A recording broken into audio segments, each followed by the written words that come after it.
थोड़ा जल्दी से जल्दी।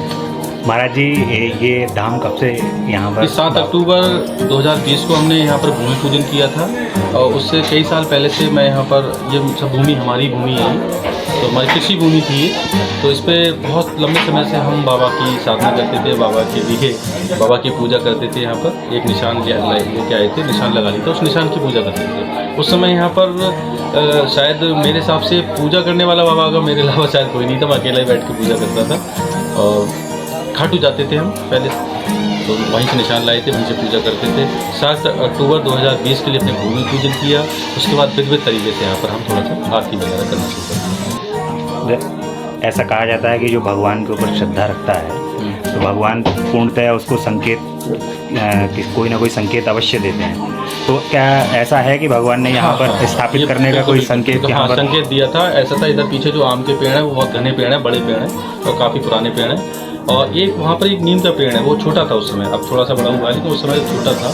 लेकिन हम यहाँ पर अपने गुरुदेव हमारे उनकी माला करते थे बैठ के, तो हमारा अक्सर मन करता था कि हम वहाँ बैठ के माला करें। तो हम मन में सोचते थे वहाँ तो धूप रहती है, वहाँ उस छोटे से पेड़ के नीचे क्यों करें, जब इतना अच्छा पेड़ है, इतनी छाई है यहाँ पर बढ़िया वाली। तो वो पेड़ हमें अपनी तरफ आकर्षित करता था। अब खेत हमारे और भी जगह हैं यहाँ पर, पूरा भूमि अपनी टोटल। जब मंदिर के अंदर से विचार आया तो हमने यही खेत क्यों चुना, क्योंकि ये खेत हमें अपनी तरफ पहले से आकर्षित करता था। तो बाबा का कोई ना कोई इस खेत से कोई ना कोई ऐसा जुड़ाव है।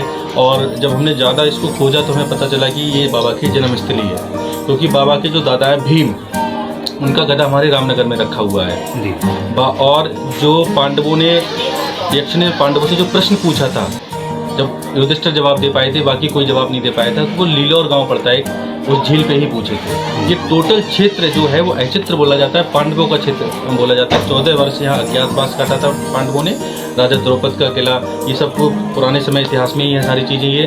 तो वो जो समय था तो वो बाबा की जन्मस्थली हमारे माइंड में आया। कई बार हमने क्या बाबा का ध्यान करते हैं तो हम सोचते हैं कि आखिर ऐसे इतना बड़े चमत्कार यहाँ इस बड़े स्तर पर क्यों हो रहे हैं, तो हमें बार बार वही ख्याल आता है कि बाबा की जन्मस्थली है, बाबा की इस भूमि से अत्यंत मतलब लगाव है। एक एक ईंट, एक एक चीज़ मंदिर में जो बनाया है वो बाबा अपने हिसाब से करवाते हैं। आर्किटेक्ट भी सोचता है कि हमने बनाया नक्शा कुछ, लेकिन चेंज क्यों हुआ, वो चेंज बाबा कर रहे हैं। जब जिस समय नक्शा बना था उस समय ये मन में कभी था भी नहीं कि इतनी बड़ी संख्या में लोग यहाँ पर आएंगे, तो उसका नक्शा कुछ और था। अचानक क्या हुआ हमारे माइंड में, हमने आर्किटेक्ट से बिना पूछे मंदिर को बढ़वा दिया, मतलब उसका जो परिक्रमा मार्ग है वो हमने चेंज बढ़ा दिया। आज हमारे समझ में आता है वो बाबा बढ़वा रहे थे, क्योंकि इतनी बड़ी संख्या में लोग आ रहे हैं तो कैसे परिक्रमा कर पाते हैं। तो और सबसे मेन चीज़ है, आज लगभग 37 बीघा भूमि यहाँ पर मंदिर के कार्यों में लगी हुई है, जबकि मंदिर के लिए दान किया गया खेत केवल 4 बीघा था।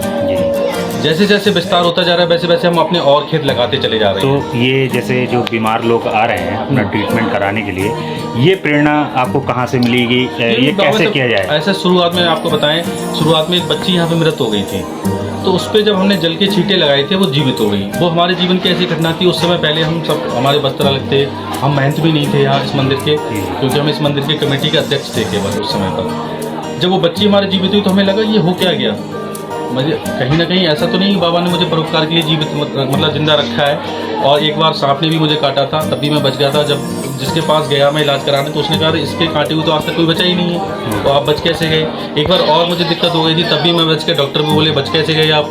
तो मैंने अगर मेरी सांसें अगर चल रही हैं तो हो सकता है बाबा ने मुझे इसीलिए रखा है कि और लोगों के लिए आप बहुत ज़्यादा परोपकार कर पाएँ, उपकार कर पाएँ। तो इसी वजह से मैंने अपना पूरा जीवन बाबा के चरणों के लिए समर्पित कर दिया। मैंने शादी नहीं की है, मैंने अपना पूरा जीवन बाबा के लिए दे दिया। और मेरे मन में आज के समय पे उनकी साधना के अलावा, उनकी मतलब एक तरीक़ा से भक्ति के अलावा कोई दूसरी बात नज़र भी नहीं आती, मतलब माइंड में भी नहीं आती है कि मैं कुछ और भी जीवन में कुछ करूँगा। बहुत से लोग सोचते हैं मैं राजनीति करूँगा, बहुत से कुछ, लेकिन मेरे मन में जीवन भर सिर्फ बाबा की ऐसी सेवा करूँगा। बाबा के चमत्कार जो हैं वो श्रद्धा और विश्वास का सारा, बिल्कुल उनके थ्रू जो विश्वास और श्रद्धा उत्पन्न होती है उससे सबसे मेन चीज़ है, मैं आपको बताऊं, सरलता में शक्ति है। हम सरल रहते हैं, कोई आडंबर नहीं है। आपने देखा होगा इस तरीके का चमत्कार कोई और व्यक्ति उसके हाथों से हो रहे होते तो अब तक तो बहुत तामझाम हो चुका होता, बहुत सारी चीज़ें हो चुकी होती।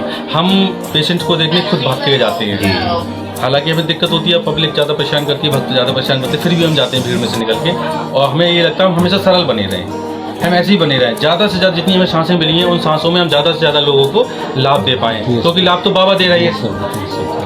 लाभ तो बाबा दे रहे हैं, हमारा तो केवल नाम हो रहा है बेमतलब में। हमने ना सिद्धि करी, ना साधना करी, ना कुछ करा। हमें तो बाबा पता नहीं कौन सी बात से ऐसे रीझ गए हैं कि करोड़ों अरबों लोगों में उन्होंने मुझे चुना है। जब मुझे चुना है तो मैं उनको 100% दूँ अपना, कि अगर एक भक्त भी यहाँ से निराश होकर जाएगा तो बाबा निराश होंगे। और ऐसा मैं नहीं करता हूँ, इसलिए अपना खाना पीना नहाना धोना सब बाद में, पहले भक्त। आप ये देख भी रहे हो, कुछ समय से आप खड़े हो, पूरे देश से विदेश से सारे हाँ सभी जगह से लोग भक्त यहाँ पर आ रहे हैं सभी जगह से लोग आ रहे हैं। जी। और एक चीज़ और भी देखी होगी, सब कुछ निःशुल्क है। अगर तुझे पैसे रखने की बात भी कर रहा तुम कहना जाओ हमें नहीं चाहिए, हमें ज़रूरत ही नहीं है। क्योंकि हमारी ज़िंदगी का जो सबसे मेन वो है, वो 250 कंडे और 3 कुंटल लकड़ी है। यही तो लेके जाएंगे हम, बाकी हमारा बच्चा गया। बीवी बच्चे हैं नहीं, किसके लिए कमाएंगे हम, किसके लिए धन जोड़ेंगे। अगर हम गलत तरीके से भाइयों के लिए जोड़ेंगे तो लास्ट में बाबा हमारा कुछ गलत अंत करेंगे। तो इसलिए पैसे से लगाव नहीं है, किसी चीज़ से लगाव नहीं है, सिर्फ बाबा से लगाव। जय जय श्री श्याम।